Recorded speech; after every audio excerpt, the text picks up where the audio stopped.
다니엘서 4장 29절로 35절 말씀 함께 우리 교독해 나가도록 하겠습니다.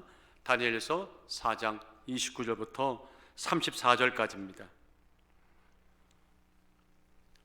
12달이 지난 후에 내가 바벨론궁 지붕에 거닐세 나 왕이 말하여 가로되 이 큰 바벨론은 내가 능력과 권세로 건설하여 나의 도성을 삼고 이것으로 내 위엄의 영광을 나타낸 것이 아니냐 하였더니 이 말이 오히려 나 왕의 입에서 있을 때에 하늘에서 소리가 내려가로되 느부갓네살 왕아 내게 말하노니 나라의 위가 내게서 떠났느니라.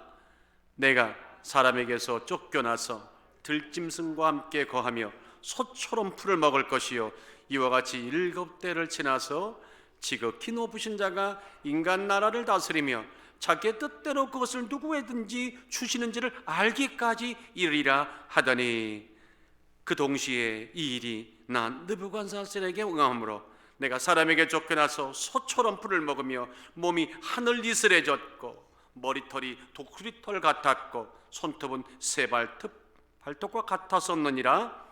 그 기한이 참에 나 느부갓네살이 하늘을 우러보았더니 내 총명이 다시 내게로 돌아온지라.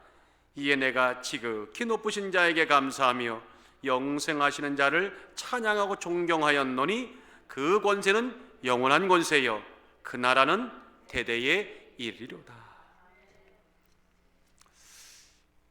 한번 하늘을 우러러 다 같이 시작. 하늘을. 아주 오늘은 제목을 잘 잡은 날이네. 진짜 오늘은 하늘을 우러러 수밖에 없는 날입니다. 몇 년 전에도 한번 빙구가 와서 아주 그냥 전쟁 아닌 전쟁을 치는 날이 있는데 오늘 또 이렇게 그럼에도 불구하고 오늘 이렇게 여러분들 많은 분들이 함께 하셔서 너무 감사합니다. 초등학교 3학년 국어 시간에 선생님이 아이들에게 문제를 하나 냈습니다. 문제: 술에 취해서 거리에서 큰 소리를 지르거나 노래를 부르는 것을 사자성어로 뭐라고 하는가? 힌트는 땡땡땡가로 끝난다. 땡땡땡가로 끝난다는 거예요. 아이들이 머리를 짜면서 여러분 나름대로 답안을 이제 제출했습니다. 정답은 뭐죠? 술 먹고 막 떠드는 거 고성방가죠. 근데 아이들이 모르는 아이들이 태반이었어요. 어떤 아이는 이렇게 말합니다. 고음 불가? 이럴 수가? 미친 건가? 뭐 기상천 대답이 나오는데 마지막 한 대답이 나오는데 선생님이 그냥 아연칠색하고 말았어요. 아빠인가? 참 이게 웃고 넘어갈 얘기라고 볼 수 없는 것 같아요. 여러분들 제가 볼 때 제가 선생님이라면 이 답이 제일 최고의 정답일 것 같아요. 문자적으로는 고성방가가 맞지만 현실적으로 그 아이가 생활 속에서 공감하는 답은 아빠인가가 맞는 거예요. 아빠가 늘 술 먹고 그렇게 고성방가를 했던 것 같아요. 참 제가 이 말씀을 드리면서 한편 우리 신앙생활도 이렇지 않은가 하는 그런 생각을 해보게 됐어요. 무슨 말인가 하면 신앙생활을 고작 문자적인 사전적인 의미 그런 정의를 달달달달 외우고 암송하고 그런 알무로 종교생활을 그것이 신앙생활이라고 착각하는 분들이 개중에 있더라는 말씀입니다. 참 유감스럽고 안타까운 일이에요. 야, 내가 아는 지식 이거로 충분해. 이 정도면 만족해라고 살아가는 뭔가 지금 방향이 잘못된 그리스도인들이 주변에 보일 때가 있습니다. 꽤 많이 보입니다. 여러분 생각에 그것이 신앙생활이라고 생각하진 않으시죠? 맞습니다. 그럼에도 불구하고 매일 일상 속에서 매일 삶 속에서 오늘 이런 평범한 삶 속에서 수많은 일들이 일어나죠. 그 수많은 일들 속에서 하나님이 깨우쳐 주시는 생생한 가르침과 생생한 깨달음과 그 의미와 가치를 자신의 것으로 소화하고 그것이 나의 신앙 고백이 되고 내게 주시는 은혜고 주의 목소리로 듣는 이런 영적인 삶이 이게 진짜 신앙생활입니다. 오늘 이렇게 빙으로 인해서 정말 열악한 환경 속에서 또 예배를 드리는 우리들에게 주시는 나름대로의 하나님의 뜻과 의미가 있을 때 이런 것들이 살아 우리에게는 믿음의 역사가 되는 줄 믿습니다. 이런 신앙생활이 없다면 우리 신앙생활 무기력합니다. 무가치해집니다. 무의미해집니다. 그리고는 초보에 머물고 마는 것이죠. 자, 이런 영적인 생활들, 하나님이 준 교훈 가르침들, 그런 깨달음들을 나의 믿음이라고 하는 통로를 통해 우리 삶으로 끄잡아 당기고 오늘 하루를 살아갈 때 그때 신앙생활이요 참 활기찹니다. 메마르지 않습니다. 살아있습니다. 그런 분들은 성숙한 그리스도인, 영적인 초보가 아니라는 말입니다. 한마디로 신앙생활은 활자화된 하나님의 말씀이 나의 현장 속으로 들어오는 것이다. 다 같이 활자화된 말씀이 나의 삶 속으로 들어오는 것이다. 그렇죠? 말씀 이 성경 66권 기록된 말씀이 내 생활 속에 들어와서 나의 현장이 되고 나에게는 영이 되고 살이 되고 몸이 되는 것, 이게 진짜 신앙생활입니다. 성경의 지식을 거부하는 것이 아닙니다. 그 알미, 깨달음이 내 육신과 내 삶으로 바뀌어져야 한다는 그 말씀을 드리고 있는 겁니다. 나의 언어, 나의 고백, 새로운 인격으로 새롭게 거듭나는 것, 이름하여 전인적인 변화, 전인적인 체험이 진짜 신앙생활이다. 우리 같은 오순절 교회들, 순복음 교회들은, 성도님들은 참 이런 면들의 많은 체험들을 하고 살아갈 줄 압니다. 자, 오늘 그래서 본문이 참 중요합니다. 어느 때보다 중요합니다. 왜냐하면 우리를 둘러싼, 자신을 둘러싼 모든 것들에 대해서 자만했던 어떤 자가, 내 능력으로 사는 것처럼 살았던 자가 비로소 깨달음을 얻은 막연한 이해에서 구체적인 이해로 돌아와서 이 모든 것을 통치하는 자가 내가 아니라 하나님 전능자라는 사실을 깨닫고 그 깨달음 속에서 나의 가야 할 길과 나의 삶의 좌표를 다시 한번 정하는 아주 위대한 한 사람의 변화, 전인적인 체험이 오늘 본문에 기록이 되어 있습니다. 오늘 이 말씀이 오늘 한 주간 우리가 사는데 생명의 말씀이 되시기를 주의 예수의 이름으로 축원합니다. 그 주인공은 다름 아닌 누굽니까? 거대한 제국 바벨론의 왕 느부갓네살, 그 왕입니다. 자, 느부갓네살 왕이 누굽니까?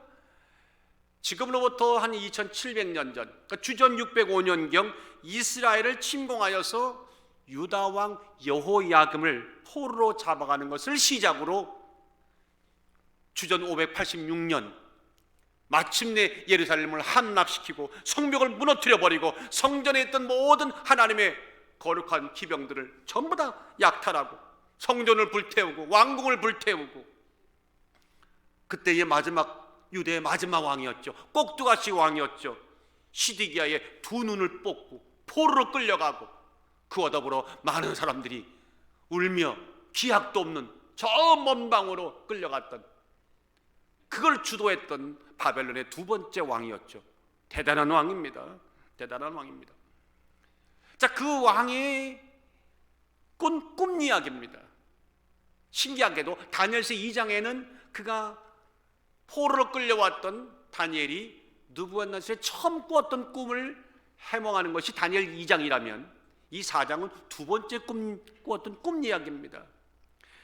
자, 2장에서 말하는 느부갓네살 왕이 꾸었던 꿈이 모든 나라에 대한 미래의 꿈이었다면 이 4장은 느부갓네살랑 개인에 관계되는 그런 꿈이었습니다. 어느 날 느부갓네살이 이 놀라운 꿈을 꿨는데 너무 깨자마자 너무 두렵고 무서워서 바벨론의 박수, 무당들, 술객들을 불러다가 이 꿈을 해몽하라고 그랬죠. 근데 아무도 해몽하지 못했습니다. 그때에 다니엘이 불려나와 이 꿈을 해몽하죠. 여러분들 2장 47절을 보면 처음에 꿈을 꿨을 때 느부갓네살 왕은 하나님을 누구란가 깨닫게 됩니다. 그래서 그가 고백하기를 2장 47절에 왕이 대답하여 다니엘에게 이르되 너희 하나님은 참으로 모든 신의 신이요 모든 왕의 주제로다. 이렇게 고백을 했어요. 그래놓고는 하나님을 믿을 줄 알았더니 웬걸 끝이었습니다. 그리고 하나님 믿긴커녕 여전히 우상을 섬기고 다니엘 3장에 가 보세요. 해괴한 신상을 만들어 놓고 모든 자들에게 경배케 하는 우상을 강요하게 한 죄까지 범하게 됩니다. 그때 꾸었던 꿈이 오늘 본문 4장입니다. 두 번째 꿈이죠. 앞서 얘기했지만 박수와 술객들도 이 꿈을 결국 해몽 못하고 다시 다니엘이 불려와 꿈을 해몽하게 되는. 자, 그 신기한 꿈 얘기가 오늘 본문 10절부터 17절 사이에 자세히 기록되어 있습니다. 자, 다니엘이 해몽했던 꿈, 느부갓네살 왕이 꿨던 꿈은 뭘까요? 꿈은 이렇습니다. 꿈을 꿨는데 땅의 중앙에 하늘을 찌를 듯한 높은 나무가 서 있었습니다. 그 나무는 사방 끝에서 다 볼 수 있는 아주 높은 나무였고 잎은 무성했고 잎사귀는 아름답고 열매가 풍성하여서 그 거대한 나무에 아래 사람들과 신민과 모든 들짐승들과 새들과 생명 있는 것들이 와서 먹고 쉼을 얻었죠. 그런 평온한 가운데 갑자기 하늘에서 천사가 내려와서 말하기를 나무를 베고 멸하라. 그러나 뿌리 그루터기 많은 남겨두어라. 철과 노줄로 그루터기를 꽁꽁 묶으라. 그리고 들판으로 가져가서 들짐승과 함께 있게 하고 그 나무에게 짐승의 마음을 주어서 있게 하라. 무려 몇 년을 7대 7년을 그렇게 짐승의 마음을 갖고 살게 하라. 비로소 때가 되면 지극히 높으신 자가 누구인지를 알게 되리라. 이런 꿈이었어요. 여러분 이런 꿈만 꿨다면 얼마나 소름이 돋겠습니까? 자, 결국 다니엘이 꿈을 해몽했습니다. 그런데 놀랍게도 꿈을 꾼 지 1년이 지난 어느 날 왕을 거니는 그 느부갓네살 왕에게 그가 꾸었던 그대로 모든 일이 시작이 됐죠.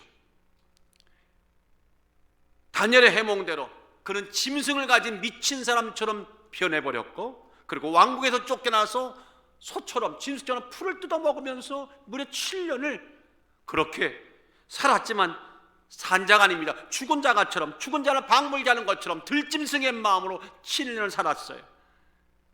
그리고는 하나님이 7년이 끝나갈 때에 놀랍게도 그를 기적같이 그를 회복시키시고 아멘. 짐승의 마음에서 사람의 마음을 돌아오게 하시고 그리고 그가 누렸던 모든 왕권을 다시 회복시켜 주시는 이거 평생 한 번 있을까 말까 전대미문의 이 사건을 하나님이 느부갓네살에게 체험으로 주신 겁니다. 자, 오늘 이 사건입니다. 꿈이 현실이 되고 그런 마침내 회복되는 이 사건. 오늘 이 사건 속에서 하나님이 오늘 이 시대에 바로 우리 오늘 아름다운 교회 주시는 생생한 메시지가 뭘까? 그저 안다는 끝나는 것이 아니라 그것이 내 안에 영이 되고 살이 되고 육신이 되고 삶이 될 수 있는 그런 교훈, 영적인 깨달음이 뭘까? 두 가지입니다. 첫째는 이겁니다. 어떤 경우에도 다 같이 어떤 경우에도 하늘은 열려 있다. 아주 오늘 같은 날입니다. 어떤 경우에도 하늘은 열려 있다.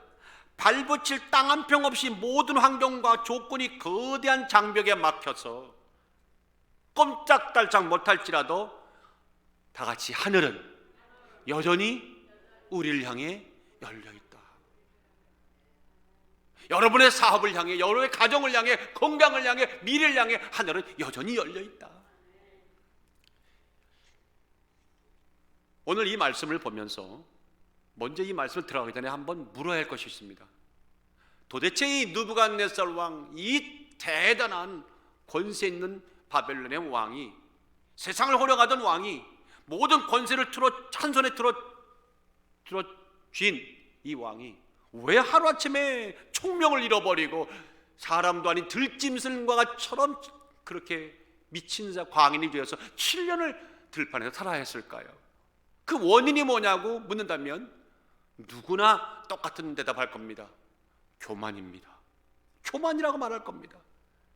29절 30절 보세요. 참 흥미로운 구절입니다.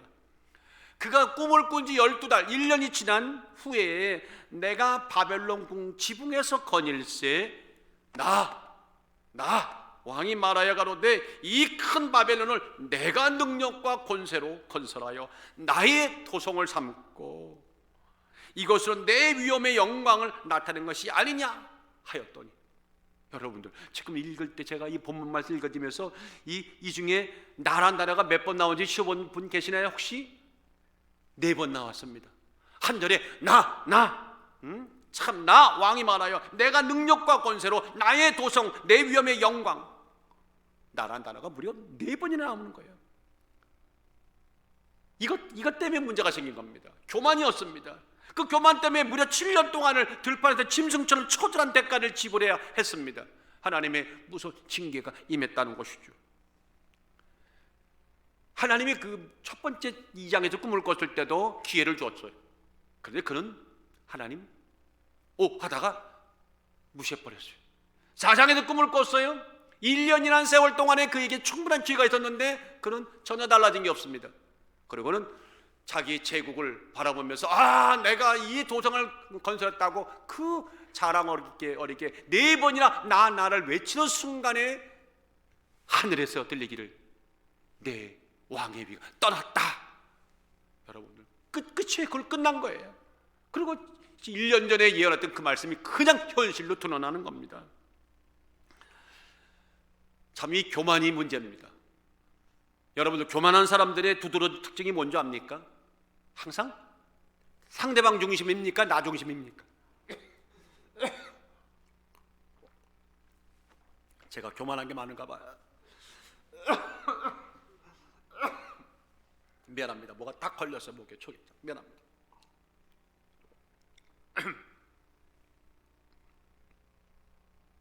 나 중심적이죠. 나밖에 모릅니다. 나만 보이죠. 언제나 나의 가치 증대라고 하는 원초적인 욕구만이 꿈틀거리죠. 그것이 최고 가치입니다. 주변 사람, 타인에 대한 사정, 고통보다는 나 중심입니다. 내가 받은 고통, 내가 받은 아픔들이 우선되는, 사실 이게 우리들의 삶에, 우리들의 이 본능적인 삶이죠. 우리가 그렇습니다. 자, 그런데 놀랍게도요, 느부갓네살 왕의 이런 교만한 모습이, 그 교만한 입술이 열리는 순간 우리는 무섭게도 하나님의 심판이 임했다는 것을 분명히 보았습니다. 여러분 31절에 보니까 이 말은 아무리 이 구절을 읽어도요 소름이 돋아요.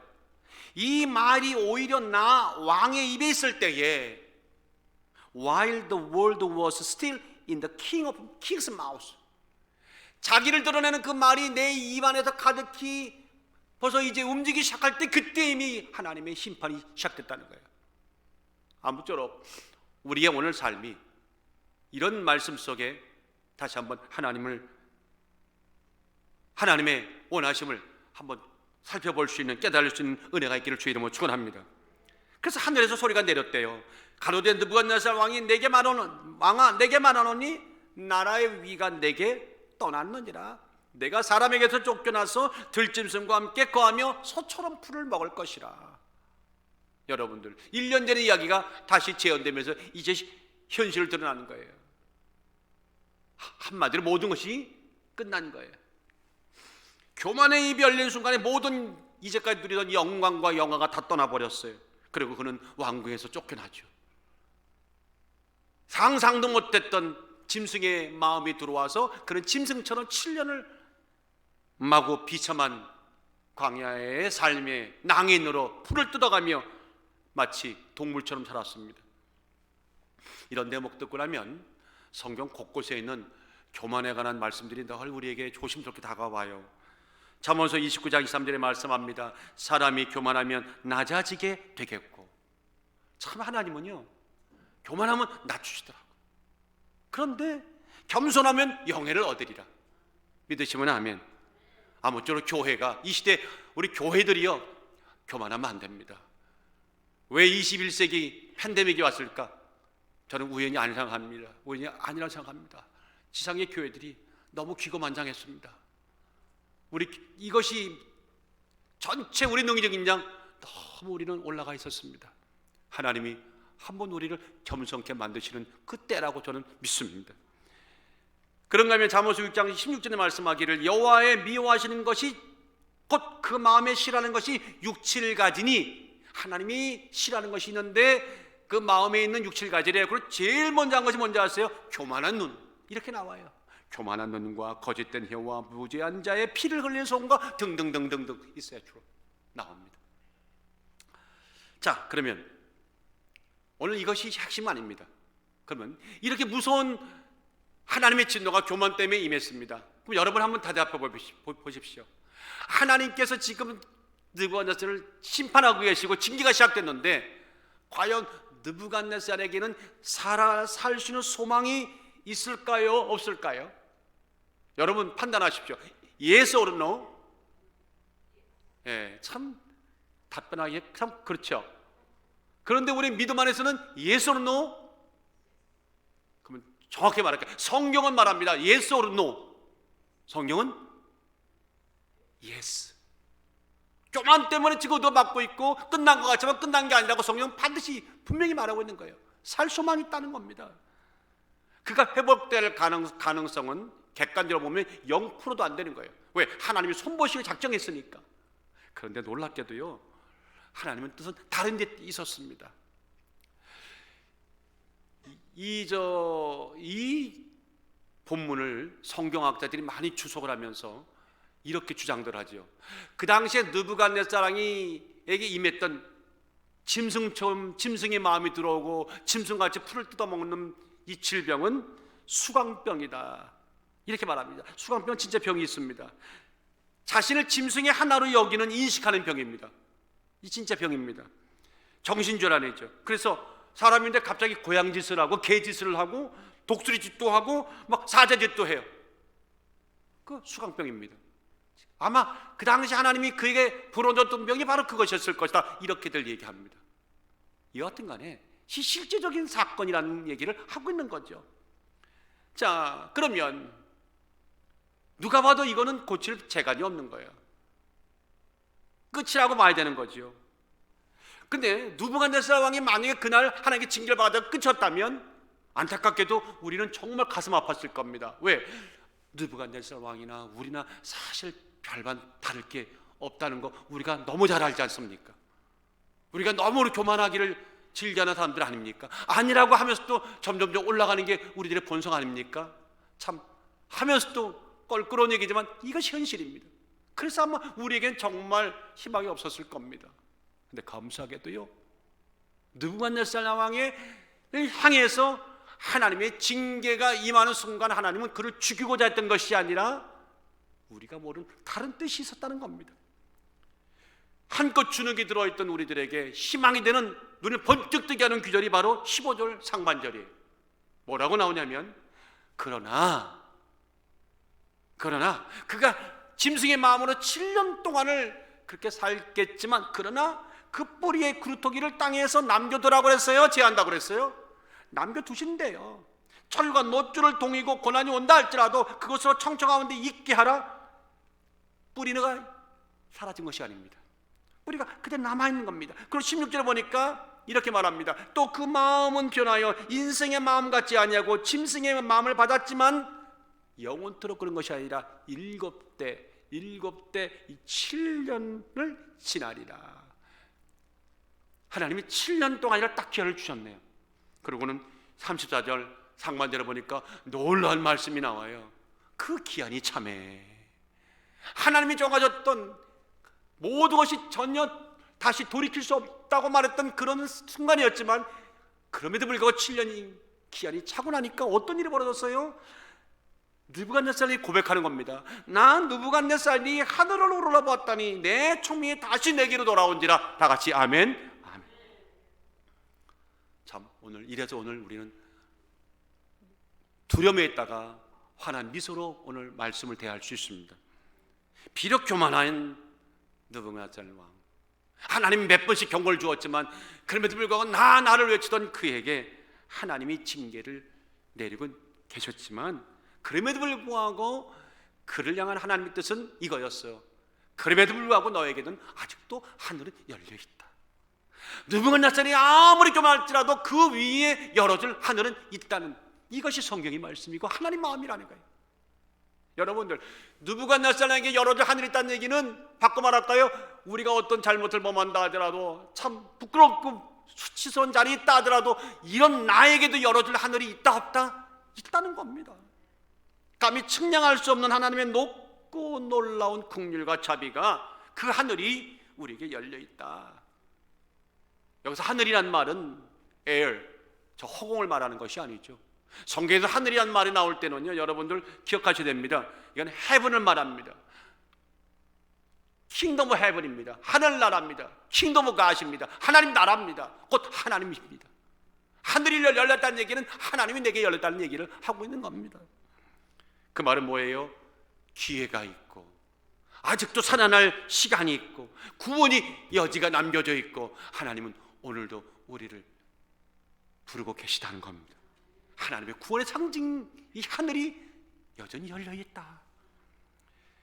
요한복음 1장에 보니까 나다니엘이 빌립의 말을 듣고 예수님 한번 보라는데 전혀 요동치 않다가 하도 강청하니까 호기심도 있고 해서 살짝 와서 무화과 나무 아래에서 예수님의 그 모습을 바라봤죠. 그때에 51절, 요한복음 1장 51절에 그 당시에 광경에 이런 말씀이 나와요. 예수님이 하시는 말씀이 나와요. 또 가라사대 진실로 진실로 너에게 이르노니 하늘이 열리고 하나님의 사자들이 인자 위에 오르락내락 하는 것을 보리라 하시니라. 이거 나다니엘에게 하시는 말씀이에요. 네가 무화과 나무 있을 적에 난 봤다고 말씀하시면서 하시는 말씀이 하늘이 열리리라, 하늘이 열리리라. 근데 여기서 하늘이라는 말을 제가 요번에 그 새벽성에 하면서도 어느 날인가 그 하늘 얘기를 조금 했지만, 이 하늘에 해당하는 이 헬라어는요 두 가지 단어가 있어요. 하나는 아에르라, 다 같이 아에르, 아에르라는 단어가 있고 하나는 우라노스라는 단어가 있어요. 아에르라는 단어는 말 그대로 허공입니다. 허공, 이 창공입니다. 근데 우에노스라는 단어는 아까 말씀했죠, 헤븐이란 말입니다. 자, 성경에서 하늘을 열려있다, 하늘을 바라보란 그 하늘은 전부 다 아에를 말하는 것이 아니라 우에노스, 그 높은 그 위에 있는 하늘, 진짜 하늘, 하나님의 구원의 하늘, 하나님 그분을 말하는 것입니다. 자, 그래서 여러분 마태복음 6장에 보면 우리가 주기도문 할 때 가까다가 여러분 한번 주기도문을 어느 날은 그냥 달달달 외우지 마시고 뜻을 한번 새기면서 읽어보세요. 천천하게. 어떻게 시작하지요? 하늘에 계신 우리 아버지요. 첫 마디가 하늘에 계신 우리 아버지. 그럼 이 하늘은 아이를까요? 우라노스일까요? 그렇죠. 현명하시네, 우라노스입니다. 그 천국, 헤븐을 말하는 겁니다. 헤븐이 파더입니다. 그런데 놀랍게도요, 이 헤븐이라는 단어가 한국말로는 단순지 복수인지 모르는데 원뜻은요 S가 붙어요. 복수의 하늘입니다. 하늘들의 아버지라는 거예요. 그럼 하늘들의 아버지 무슨 뜻일까요? 이런 뜻이겠죠. 하늘이 수없는 하늘이 있다 하더라도 그 넓고 넓은 우주 공간, 어느 장소, 어느 한 공간에 하나님이 계신 것이 아니라 그 모든 하늘을 만드신 분이고 그 모든 하늘 가운데 계신 분이고 그 모든 하늘의 주인이 그 하나님이시다. 어려운 말로 무소부재하시다. 암니프리센스죠. 어디에 계신다는 거야. 이거는 암니란 단어는 오직 그분에게 붙이는 접두사죠. 어디에 계신다. 참 모든 하늘의 주라는 거예요. 자, 그 모든 하늘의 하늘들, 복수인 그 하늘들의 주인이신 하나님이 누구에게? 느부갓네살 왕이나 또는 오늘 이 시대에 또 다른 느부갓네살 우리들의 부끄러운 모습 속에 비록 우리가 살지언정 하나님은 죽이시는 것이 아니라 심판이 목적이 아니라 결국 깨닫고 돌아와서 주님의 나라의 하나님의 백성이 되는, 그래서 그 하늘을 늘 여전히 열어놓고 계시다. 오늘 여러분들 우리가 예배를 올려드리는 것도 참, 저는 오늘 이 말씀 보면서 저 개인적으로는 어려운 가운데도 오늘 하늘이 열렸다, 저는 그런 마음으로 오늘 왔어요. 어쩌면 이날 맞춘 듯이 설교를 주님이 주셨네. 참 감사했어요. 제가 그런데 이런 순간이 들었어요. 하나님이 참 노하시길 더디하시는 분이구나. 참 하나님은 참 그런 분이구나. 몇 번을 경고를 주고 꿈을 줬는데도 불구하고 제걸 보면서 내 영광이, 내가 이 권세를, 그럴 때 하나님이 얼마나 참 너 볼품없다. 우리 같았으면 말입니다, 얘는 안 되겠네 하고 쳐버렸을 겁니다. 역사 밖으로, 우주 밖으로 내보냈을 겁니다. 근데 그것이 하나님 뜻이 아니라는 거예요. 하나님의 뜻은 뭐예요? 여러분들 32절을 보세요. 내가 사람에게서 쫓겨나서 들짐승과 함께 구하며 소처럼 풀을 먹을 것이요 이와 같이 7대를 지라. 그 다음에 목적이 나와요. 지극히 높으신 자가 인간 나라를 다스리며, 아멘 하시기 바랍니다. 아멘. 자기의 뜻대로 그것을 다스리는 게 다, 그것을 누구에게든지 주시는 줄을 알기까지 이르리라. 그 말은 뭐예요? 하나님이 처음에 이 징계를 들었던 이유가 누구가 나를 죽이고자 함이 아니라 그에게 깨닫게 해주려 합니다. 이 하늘들의 주인이 누구고 생명의 주인이 누구고 우주를 만드신 창조가 누군가를, 그분이 여러분과 나에게 어떤 분인가를 깨닫게 해주기 위해서 이 일을 시작하셨다는 것입니다. 믿으시면 아멘. 회개와 돌이킴이 목적이었다는 겁니다. 깨달음이 목적이었다는 겁니다. 그래서 진멸치 않고 뿌리에 구루터기를 남겨두라고 하셨고, 그는 현실로 드러났습니다. 자, 그렇게 낮추신 하나님이 놀랍게도 7년, 7대, 이거는 우리의 역사로 보면 꼭 7년을 말하는 거 아니에요.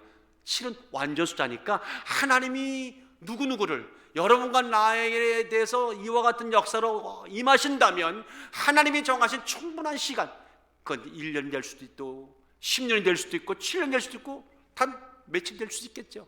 그 충분한 기한이 차고 나면 하나님은 우리를 놀랍게 회복시키신다. 34절에 보세요. 기한이 참에, 이 소리가 정말 얼마나 복된 소리입니까? 살리는 소리입니까? 얼마나 기가 막힌 소리입니까? 얼마나 놀라운 살리는 소리입니까? 오늘 이 복된 소식 복음이 있기 때문에 우리가 사업을 하든 직장생활을 하든 건강이 좀 약하든 알 수 없는 어떤 고난과 역경이 있다 하더라도 믿고 기다리는 겁니다. 왜? 하나님은 기한이 참회를 반드시 주시는 좋으신 하나님이시니까. 사방팔방이 막힐지라도, 우리가 흔히 말하잖아요. 다 막힐지라도 어딘 열려있다? 하늘이 열려있다. 근데 이걸 구태연하게 하지 말자는 겁니다.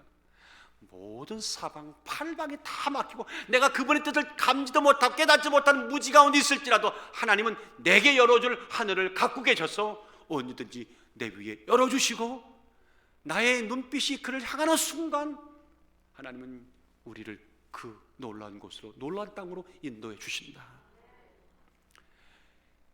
20세기의 유명한 데일 카네기가 아주 짧은 이야기를 하나 했죠. 두 사람이 창살 밖으로 감옥에서 바깥 세상을 바라보고 있었습니다. 한 사람은 창살 밖에 있는 진창길을 바라보고 있었고, 다른 한 사람은 밤하늘을 수놓은 수많은 별들을 바라보았습니다. 끝이에요. 그러면 그 다음 말은 누가 만들어낸 얘기예요? 여러분과 내가 우리의 결론을 만들자는 얘기죠. 여러분들, 감옥에 있는 두 사람이 똑같이 창살 밖으로, 한 사람은 바깥에 있는 진창길을, 진울덩이를 계속 보았습니다. 한 사람은 그럼에도 불구하고 밤마다 수많은 별들을, 영롱한 별들을 바라봤습니다. 두 사람의 미래가 어떻게 달라졌을까요? 여러분들이 한번 말씀해 보세요. 아마 이구동성으로 말했을 겁니다. 진흙을 본 자의 미래, 그 인생보다 영롱한 하늘을 바라봤던 자의 인생과 미래는 분명히 달랐을 것이다. 인정하시면 아멘. 어떤 경우에도요, 하늘을 바라보는 자는 삽니다. 우울한 옷을 바라보는 자는 살아나게 되어 있습니다. 그리스도인이 바라볼 곳은 땅이 아니라 하늘이죠. 어려워도 그분이시죠. 우리를 향해 열려진 우라노스, 성경에 곳곳에 나옵니다. 이게 한두 번 나오는 것이 아닙니다. 여러 곳에서, 수많은 곳에서 하늘이 열렸다고 자꾸만 증언하고 우리를 향해 말씀합니다. 여러분들 고린도전서 20장 13절에 보세요. 오직 하나님은 미쁘사, 그분은 굉장히 성실하신 분이요, 너희가 감당치 못할 시험을 허락지 아니하시나니 시험 당할 쯤에 또한 피할 길을 여시느니라. 여러분들, 시험 당할 쯤에 또한 피할 길을, 이 피할 길을 우리말로 바꾼다면, 오늘 설교로 바꾼다면 우라노스입니다. 이렇게 바꿀 수 있죠. 아무리 어려워도 피할 수 있는 하늘은 하나님이 늘 갖고 계시다. 그것이 하나님의 마음에 드는 자만 열어주는 것이 아닙니다. 하나님 마음에 안 드는 자들에게도 그 하늘은 어김없이 열어주시는, 참 그래서 하나님은 God is so good입니다. 사사기 16장에 보니까 삼손이 나오죠. 삼손이 여러분들 참 얼마나 기고만장했습니까? 결국 마지막에 어떻게 됐죠? 블레셋의 조롱거리가 돼서 두 눈이 뽑힌 채로 맷돌을 가는 조롱거리 인생. 모든 사람들은 여기가 끝이라고 생각했을 거예요. 자, 삼손은 더 이상 이제 아무 능력도 없어. 머리 털도 잘려서 힘은 사라졌고 눈도 보이지 않아. 다 뽑힌 채. 이것이 끝이었다고 생각했잖아요. 근데 놀랍게도요, 교만했던 삼손이 마지막 마음을 돌이키고 하나님께 이 한마디를 간곡히 하늘 향해서 외쳤죠. 삼손이 여호와께 부르짖어 가로되 주 하나님 구하옵나니 나를 생각하옵소서. 하나님 구하옵나니 이번만 나로 강하게 하사 블레셋 사람이 나의 두 눈을 뺀 원수를 단번에 갚게 하옵소서.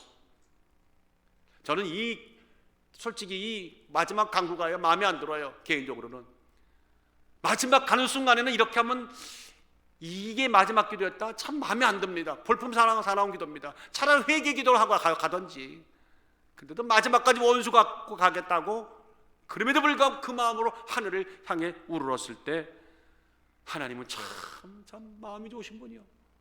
30절에 보니 가로되 블레셋 사람과 함께 죽기를 원하노라 하고 힘을 다하여 몸을 급히며 다 같이 그 집이 곧 무너져.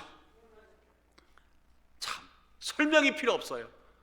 이런 자에게도, 삼도 같은 자에게도, 기도 같지 않은 마지막 기도에도 하나님은 하늘을 향하면 긍휼히 여기시고 열어주시겠다는 거예요. 그런가 하면 여러분들, 더한 것도 있죠. 죄악된 세상으로 완전히 죄악이 온 땅을 덮어서 하나님 보시기에 좋았더라니 이 모든 땅을 뒤엎은 그것을 하나님이 이제는 어쩔 수 없어서 홍수로 면하실 때 오직 노아와 그 가족들만 구원하셨잖아요. 120년 동안 방주를 지었지 않습니까? 여러분, 방주를, 거대한 방주를 120년 넣고 마지막 어떤 물 한 방울 들어오지 못하도록 안에 역청을 칠하고 온통 모든 문을 다 막았죠. 물어봅시다. 방주가 그때에 모든 문이 다 막혀 있었습니까? 한 곳이 하나 열려 있었죠. 그렇죠. 솔직하시네. 맞아요. 하늘을 향한 창은 열려 있었어요. 참 놀랍게도 신기하죠. 창세기 6장 15절을 보니까 그 방주의 제도는 이러하니라. 장이 300규빗이요 광이 50규빗이요 고가 30규빗이며 거기 창을 내되 위에서부터 한 규빗을 떼고 하늘로 열어놓는 거예요. 여러분들, 이것이 우연이라 생각은 안 하시죠? 구원의 방주에 물 한 방울 못 들어오도록 그들을 철저하게 구원하시는 그 방주였을지라도 그럼에도 불구하고 하늘의 창은 열려 있다는 겁니다. 오늘 하나님 앞에 우리가 오늘 어디 보고 살아가고 계신지요? 제가 오죽하면 이번에 새벽성에 그 성령에 관계된 말씀을 일전하면서 이때 이와 유사한 얘기를 하면서 제가 그랬어요. 이제 하늘 좀 보고 삽시다. 제가 이런 말 했어요. 다 같이 하늘 좀 보고 삽시다. 좀 시작. 하늘 좀 보고 삽시다. 하늘 보니까 나가서 그냥 눈이 벌게가지고 그냥 저 태양만 보다 보면 눈에 광선이 들어와가지고 눈이, 목사님이 아무것도 안 보여. 이런 하늘 말고 하늘 위에 하늘, 영원한 하늘, 놀라우신 우리 하나님 보고 살자는 겁니다. 꽉 막힌 현실, 땅, 광활하게 열려진 하늘, 선택은 여러분 자유입니다. 믿음은 해석이다. 이거 누구든지 할 수 있는 얘기죠. 당연히 맞는 얘기죠. 무엇을 어떻게 어떤 시선에 바라보느냐, 어떤 관점을 바라보느냐, 그 해석이 믿음이죠. 땅의 것만 가지고 땅에 해석할 것이냐, 하늘의 것, 하늘 바라보고 하늘에 해석할 것이냐, 이건 여러분의 자유지만 미래는요 완전히 360도, 아니 이제 360도 돌아오는 것이 180도 달라집니다. 여러분들 빌립보서 1장에 보세요. 바울이 옥에 로마에 2년 동안 감옥에 갇혀 있었어요. 정확히 말할까요? 감옥이 아니라 가택연금 상태였죠. 그때 그 가택연금 상태에서도 사람들은 말합니다. 이제 바울이 아무것도 할 수 없어. 꼼짝없이, 그때는 2년이었지만 결과적으로 2년이었지만 몇 년이 될지도 몰라. 그는 이제 모든 선교 사역과 전도 사역은 다 끝났다고 말했습니다.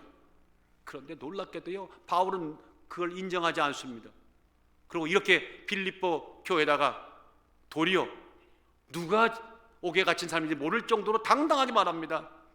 이러므로 나의 매임이, 내가 여기 묶여있는데 가택연금 받아있는데 나의 매임이 그리스도 예수 안에 있는 온 시대와 시위대와 기타 모든 사람에게 나타났느니라. 이게 이렇게 간증을 합니다. 이게 무슨 말인지 아시는 분들 계시죠?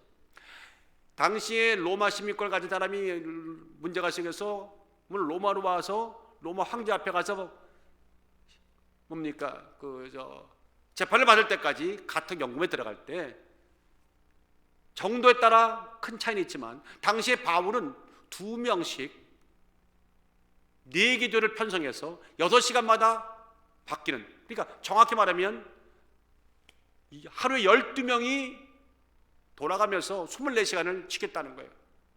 그런 상태였어요. 근데 남들이 볼 때는 이제 12명이 돌아가면서 24시간을 꽁꽁 외부에 차단을 시키고 아무것도 못하게 만들었으니까 끝났다고 말했는데 바울은 야, 하늘이 이렇게 열릴 수가 있나? 여러분들 보세요. 전도할 때 예수 전도하고 그러면 예자만 나와도 도망가잖아요. 근데 이 군사 둘은 딱 창을 들고 서 있는 거예요. 4시간은 꼼짝 않고 서 있어야 되니까 바울이 무슨 얘기를 하든 이 사람 다 들어야 돼. 여러분 두 사람 앉혀놓고 4시간 동안 복음 설교한다 봅시다. 그것도 매일 한다 칩시다. 하루에 12명이면 열흘이면 120명이고 한 달이면 몇 명이고 1년 몇 명, 계산해 보세요. 1000명이 넘는 사람들이 매일마다 와가지고 4시간씩 설교 듣는 거야. 믿음은 어디서 나요? 들으면서 나고, 들으면서 어디서 나요? 하나님 말씀만 말미암느니라. 어떤 사람은 다 맡겼다고 말하는데 땅의 해석으로 땅의 마음으로 읽는데 바울은 맡긴 거 없어요. 하나님이 새로운 방식으로 아주 대놓고 앉아갖고 4시간씩 설교해서 전도하라고 말씀해 줬으니 하나님의 은혜가 놀랍도다, 그런 고백하고 있지 않습니까? 그래서 12절 내려보니까 형제들아, 나의 당한 일이 도리어 복음의 진보가 된 줄을 너희가 알기를 원하노라. 믿으시면 아멘. 고난 중에는 하늘이 더 열려요. 이렇게 악천후회 속에서도 교회에서 예배를 드리면요, 목사님 설교가 별게 시큰둥하게 그날 그래도 나의 마음이 먼저 은혜가 되어 있기 때문에 무슨 말든지 아멘이요. 안 그러신가 봐. 참 하나님이 어려울 때 더 많은 은혜를 주시더라고요. 매임의 관점에서 아니면 복음의 진보의 관점에서 여러분은 어떻게 해석하시겠습니까? 매임의 관점이 땅의 해석이라면 복음의 진보, 그건 열려진 하늘의 관점입니다. 오늘 본문을 통해 이 느부갓네살 이 왕의 사건을 통해 주시는 이야기는 매임의 시각은 한심하다, 미련하다, 무모하다, 망한다, 죽는 일 뿐이다. 한 놈도 앞으로 못 나간다.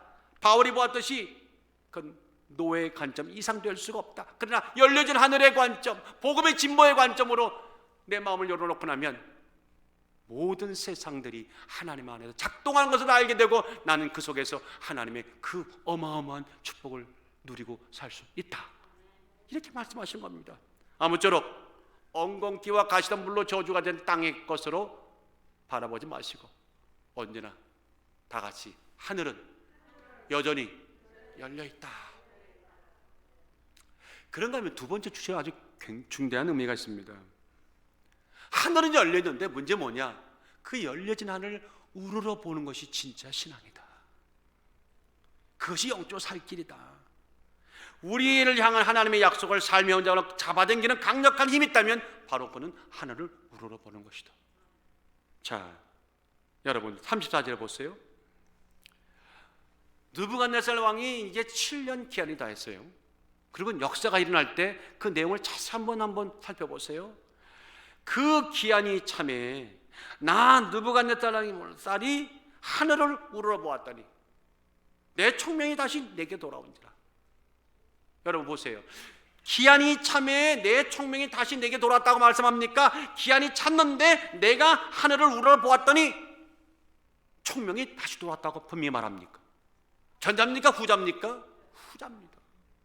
하나님이 작정하신 기한이 있다 하더라도 결국 그동안에 깨달은 우리가 하늘을 우러러보는 격동적인 마음의 변화와 내 중심이 향함이 없다면 하나님의 능력이 없어서가 아니라 하나님의 인격적인 하나님이시기 때문에 총명은 돌아오지 않습니다. 사업은 돌아오지 않습니다. 직장은 돌아오지 않습니다. 건강은 돌아오지 않습니다. 목회 돌아오지 않습니다. 이건 누구의 문제가 아닙니다. 그분과 나와의 약속이고 그분과 우리만의 약속이고 그분과 나와 우리 안에서 이루어지는 영적인 이건 관계입니다. 아무쪼록 그런 은혜로운 돌아옴, 감격의 귀한 왕권까지 돌려주시는 이 놀라운 일들을 7년 동안 매 월검해왔던 흉악한 결국이 끊어지는 역사, 그래도 온전히 회복이 되고 그의 지성과 그의 청명과 그의 비전이 돌아오는 이 놀라운 역사. 그래서 그는 마침내 하나님을 찬양하는, 앞장서 찬양하는 전도자가 됐고 찬양자가 됐고 경배자가 됐습니다. 그렇게 거듭났습니다. 이 모든 일을, 이 모든 해피엔딩을 가져온 결과가 뭐였습니까? 하늘을 우러러보았다는 거예요. 하늘을 쳐다봤다는 겁니다. 어찌 보면 이게 특별히 주목할 만한 것이 아닌 특별한 무언가가 아니었는데 하늘을 우러러보다고는 하늘을 우러러보다 이 8글자가 세상을 뒤집고도 죽은 자가 살아날 수 있는, 아무것도 없던 빈들에서 5천 명이 먹고도 누릴 수 있는 행복의 역사가 일어날 수 있는 그 일은 하늘을 쳐다보는 거다. 우리는 너무나 그동안 사람 많이 쳐다봤어요. 저 사람이 아니면 내가 뭐 안 되는 것처럼, 저 돈이 없으면 안 되는 것처럼, 저 권리가 없으면 안 되는 것처럼 우리는 너무나 주변만 너무 기웃기거렸어요. 이제는 모든 것들이 그것이 아니라 그분을 쳐다볼 수 있는, 그분이 내 삶의 키가 되고 내 방향이 되고 목적이 되고 가야 할 곳이 되는 은혜가 있기를 주의 이름으로 축원합니다. 미가복음 7장 7절에 오직 나는 여호와를 우러러보며 나를 구원하시는 하나님을 바라보나니 나의 하나님이 나를 들으시리로다. 내가 우러러 진심으로 우러러보니까 나의 모든 고통과 내가 갖고 있는 이 모든 사람들이 모르는 그 절망과 아픔을 그분이 듣고 계시더라는 거예요. 내가 말 안 해도 그분은 듣고 계시더라는 거예요. 시편 86편 4절에 주여 내 영혼이 주를 우러러 보옵나니 주여 내 영혼을 기쁘게 하옵소서. 우리 영혼이 언제 기뻐지느냐? 선물 받을 때 기쁠 수도 있고, 보고 싶은 사람 만날 때 기쁠 수도 있고, 하고 싶은 일 할 때 기쁠 수도 있지만 진짜 영혼은요, 그분과 대면할 때, 얼굴과 얼굴을 맞댈 때, 말씀할 때 아주 강력한 충돌과 격정적인 만남이 있을 때 영혼은 참 기뻐져요. 찬양도 그래서 똑같이 부르는 것이 아니라 격동적으로 부를 때에 박자가 틀려도 괜찮아요, 목소리가 쉬어도 괜찮아요, 나의 온 영혼을 실어드릴 때요, 그때 영혼은 충만해진답니다. 우러르다는 말을 제가 국어사전을 찾아봤더니 이렇게 나오던데요. 위를 향하여 고개를 정중히 쳐들다. 국어사전에 그게 나오더라고요. 마음속으로 공경하며 떠받들다. 그렇게 사전에 기록이 되어 있더라고요. Raise your head, look up to, 뭐 이런 뜻입니다. 근데 이 하늘을 우러러라고 하는 이 히브리 말의 원어는 네탈, 히브리 원어는 네탈이란 말인데, 네탈이란 말은 강조가 뭐냐면 끌어올리다, raise, lift up, 이게 핵심입니다.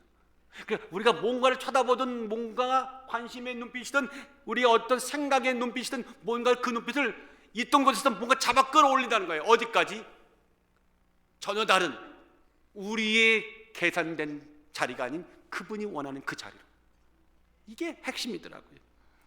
자, 그래서 하늘을 향해 쳐다보는 거, 하늘 우러러란 말, 하나님을 향해 눈을 든다는 말인데 그건 단순히 쳐다보라는 얘기가 아닙니다. 온몸과 생각과 영혼을 모아 뚫어지게 쳐다보자. 다 같이 뚫어지게 쳐다보자. 여러분 오늘 설교 들을 때도 한번 뚫어지게 쳐다보세요. 최수범 목사가 그냥 얼굴이 쫙 갈릴 정도로 뚫어지게 쳐다보시면요, 이 얼굴을 쫙 가르고는 저 뒤에 십자가를 향해 갈 것입니다. 얼마만큼 최수범 목사 얼굴이 갈라지느냐에 따라 그날 은혜가 여기 그만큼 일어나는 것이죠. 우리들의 시선이, 다 같이 우리의 시선이 하늘에 꽂히는 거다. 여러분, 수십 년 전에 내 시선이 저 여자, 미안합니다, 감히 여자라고 했네, 저 귀한 우리 아내분에게 꽂히는 그날 나는 내 마음이 꽂히는 걸 저분과 나는 서로 신랑과 신부가 됐고 남편과 아내가 됐고 이제 동반자가 됐잖아요. 세상에 또 내 시선이 어디 꽂혀 따라가지고 인생이 달라지는데 내 시선이 하늘에 꽂히는 거, 바로 그것이 하늘로 우러러보는 것이죠. 하늘을 바라보라는 겁니다. 이사야 40장 26절에 너희의 눈을 들어 높이 들어 누가 이 모든 것을 창조했나 보라. 그러니까 높이 들어서 그냥 바라보라는 것이 아니라 이 모든 것이 누가 만드셨나를 묵상하면서 쳐다보라는 거예요. 그게 진짜 우러러보는 거예요. 멍하니 먼 산 바다 보지 말라. 제가 어느 날 설교하다 보면요, 여러분 다 보여요. 마스크 쓴 날부터는 이제부터는 사람이, 나도 이게 진화가 돼가는 거예요. 마스크를 쓰고 2년을 보다 보니까 내가 뭐가 달라지냐면 눈빛을 바라보는 내 생각이 더 깊어지더라고. 이제 왜? 바라볼 것이 눈빛밖에 없으니까 눈빛만 보면 멍하니 쳐다보고 있구나, 눈빛만 보면 딴 생각하고 있구나, 눈빛만 보면 저번 주 졸고 있구나. 또 어떤 분도 일부 안 좋다는 치고 이렇게 하는데 그것까지 다 졸고 있구나. 야, 참 2년 동안에 얻은 것도 많아요. 입을 담은 대신에 눈으로 말해요. 그 눈이 참 중요합니다. 그 눈을 높이 들어서 쳐다만 보지 말고 하나님이 얼마나 위대하신가, 얼마나 우리를 향한 뜻이 크고 놀라우신지를 묵상하시라는 겁니다.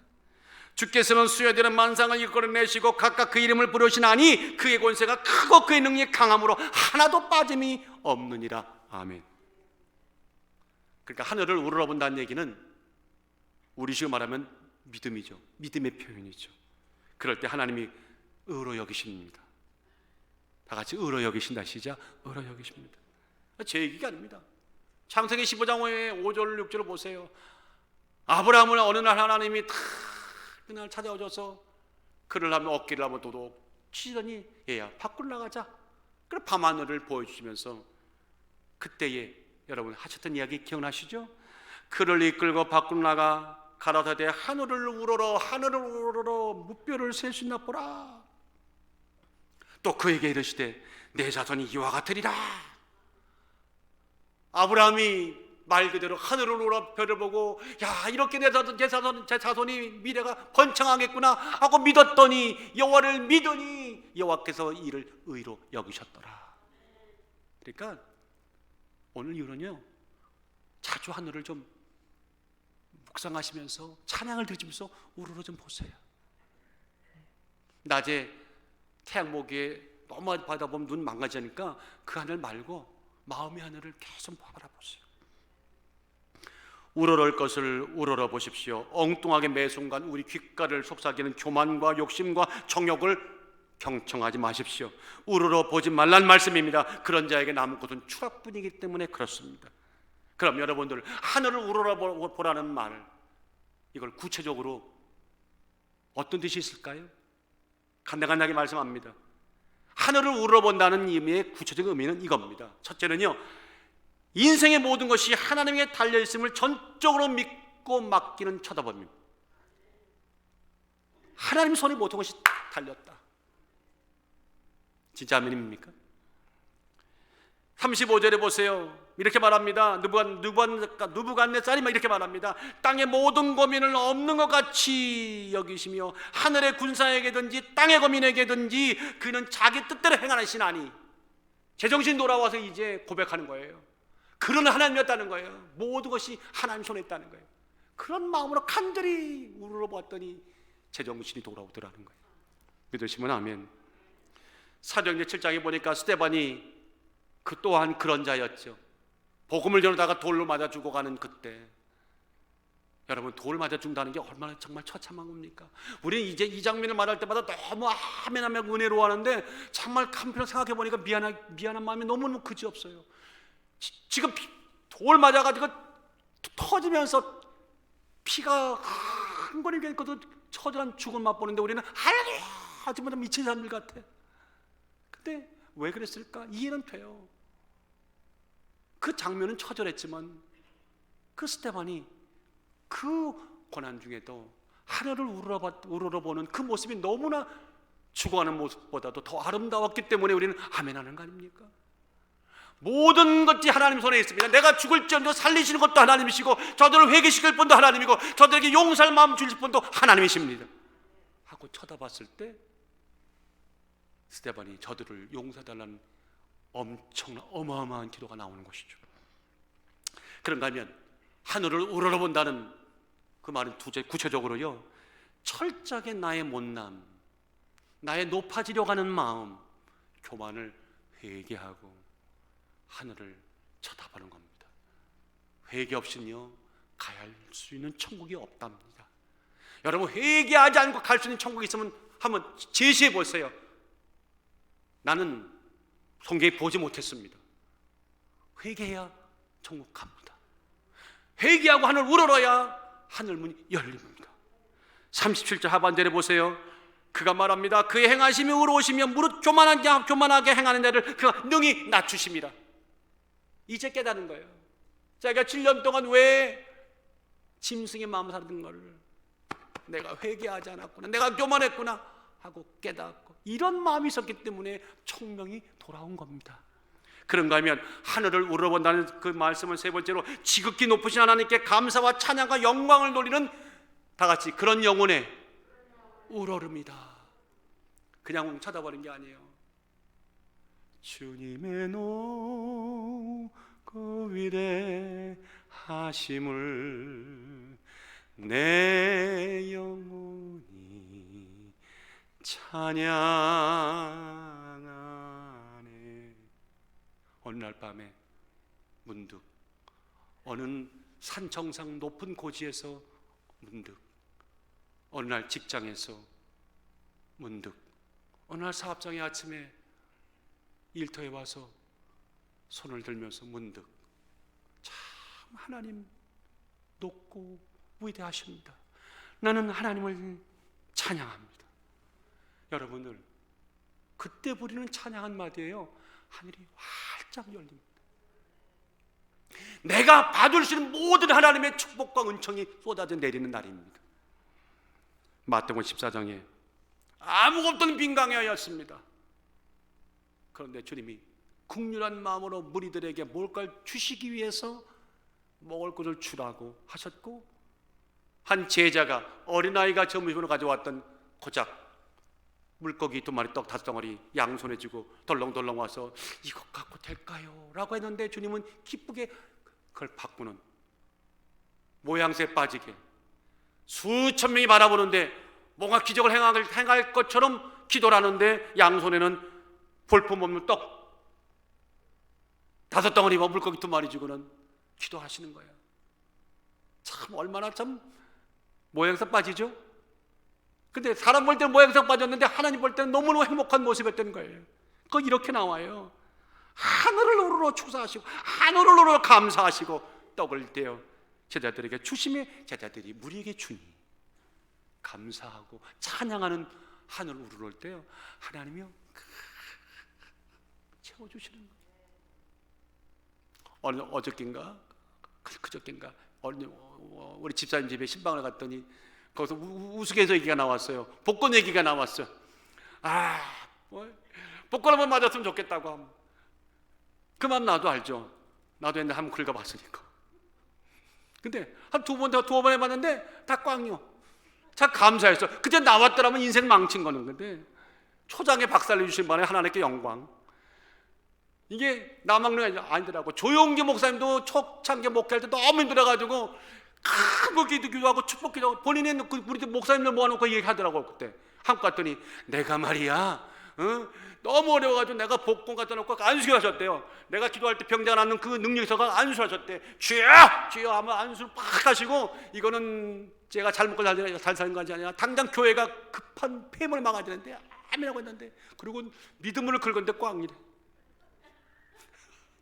그러면서 하는 말이 그 얘기 하시더라고. 나로 좋게, 그날 그러셨어요. 나로 좋게 또 여기서 뒤에 가서 복권 뒤지는 인간 있으면 전부 다 하나님께 묻어 맞는 사람들이요, 그때 웃고 말았어요. 여러분들, 복권이 열리는 것이 아니라 하나님의 은혜가 열려야 돼요. 하나님의 복권을 믿음으로 긁으면 열릴지어다. 나도 오늘 믿음이 약한지 오늘 여기 몇 명이 나올까 하는데 다 이렇게 3,727명이 왔다는 것은 기적 같은 일 아닙니까? 우리 교회 숫자가 몇 명인데 3,700명이 왔겠는가? 이걸 또 이대로 두고 나가서 우리 목사님 정신 나간 것 같아요. 이런 분들 계실지 몰라. 난 믿음으로 말하는 거예요. 아멘. 자, 하늘으로 본다는 얘기는 마지막입니다. 축복과 회복의 새로운 미래를 가슴에 안고 하늘을 쳐다보십시오. 그냥 망연자실하게 보지 마십시오. 보이는 거 없고 들리는 거 없고 잡은 거 없지만 믿음은 바라는 것들이 실상이야 보지 못하는 것들의 증거니 이로써 천진들이 증거를 얻었다. 11장 말씀 보여잡고 꿈꾸는 미래를 사모하면서 눈에 그리면서 하늘을 쳐다보십시오. 36절에 그 설레이는 우러름이 나옵니다. 또 내 나라 영광에 대하여도 내 위엄과 광명이 내게로 돌아왔다. 자, 여러분들 무슨 말입니까? 간단한 얘기지만 느부갓네살 왕이 그날 7년이 나아갈 때쯤에 하나님이 7대라는 그 말씀이 기억이 났다는 거겠죠. 분명히 났을 겁니다. 그리고는 하나님, 나에게 다시 제자리 돌아가게 도와주세요. 청명이 돌아오게 해주세요. 내가 누렸던 모든 삶들이 다시 한번 그 영광이 돌아오게 해주십시오. 그러면 하나님 뜻을 위해 살겠습니다. 아마 그런 마음이었겠죠. 그리고 미래를 꿈꾸며 쳐다보는데 놀랍게도 그 말이 떨어지기 무섭게 총명이 들어오는 거예요. 아무도 몰라. 본인은 하는 거예요. 짐승의 마음이 사라지는 거예요. 사람의 마음이 들어오는 거예요. 아니, 하나님의 은혜의 마음이 들어오는 거예요. 찬양의 마음이 들어오는 거예요. 기도의 마음이 들어오는 거예요. 회개의 마음이 들어오는 거예요. 오늘 이런 역사가 우리 모두의 있기를 주의 이름으로 축원합니다. 그런 자들에게 하나님은 관대하십니다. 그런 분들에게는 하나님은 언제든지 하늘이 열려진 하늘이 여러분 머리 위에 턱하니 갖다 놔주십니다. 오늘도 열려진 하늘 주신 하나님께 큰 영광 돌리기 주의 이름으로 축원합니다. 오늘 결론을 맺습니다. 느부갓네살 왕은 느부갓네살 왕이 아닙니다. 이 정도면 됐다고, 이 정도면 살만하다고, 참 내 능력과 권세로 이만큼 잘 살았다고 말하는 무심령들은 전부 다 여기에 속한 자들입니다. 그런 마음은 은혜로운 마음이 아닙니다. 설령 내가 권력과 돈과 재능과 어떤 인망과 사람의 존경을 받는다 할지라도 결단코 교만이라고 한 단어에 내 인생 장이 못을 박지 마십시오. 그거는 전혀 나와 거리가 먼, 우리만 거리가 멀어야 할 삶입니다. 회개하고 하나님을 바라보면 하나님은 말합니다. 언제라도 하늘은 내가 주는 하늘을, 하나님이 열어주는 하늘은 열려 있다. 믿음으로 아멘하시기 바랍니다. 땅 한 평 없는 모든 환경과 조건이 거대한 장벽되어서 막힐지라도 무릎 꿇고 기도하면 우리가 모르는 하나님 신비한 방법으로 누군가를 만나게 하실 거고, 어떤 일을 열어주실 거고, 어떤 것이 들려줄 거고, 어떤 것이 보게 될 거고, 어떤 것이 붙잡아지게 될 것입니다. 언제 우리가 사람 믿고 여기까지 왔나요? 우리가 언제 그 알량한 돈 몇 푼 갖고 여기까지 왔나요? 건강이 있으면 얼마나 대단합니까? 다 거기라서 나이가 들어가면 느는 건 약뿐이더라고. 난 그 말 안 믿었는데 요새 제가 믿어져요. 내 나이가 드는 것이 약봉다리만 먹을 약만 늘어가는 것 같아요. 그런데 이제는 늘어가는 것이 약이 아니라 늘어가는 것이 은혜가 되길 주의 이름으로 축원합니다. 그런 자들에게는 아주 간절한 뚫어지게 바라보는 믿음의 하늘을 쳐다봄이 있어야 될 줄 믿습니다. 오늘 강력한 그 힘이 여러분의 삶의 현장에 은혜가 되시기를, 힘이 되시기를 주의 이름으로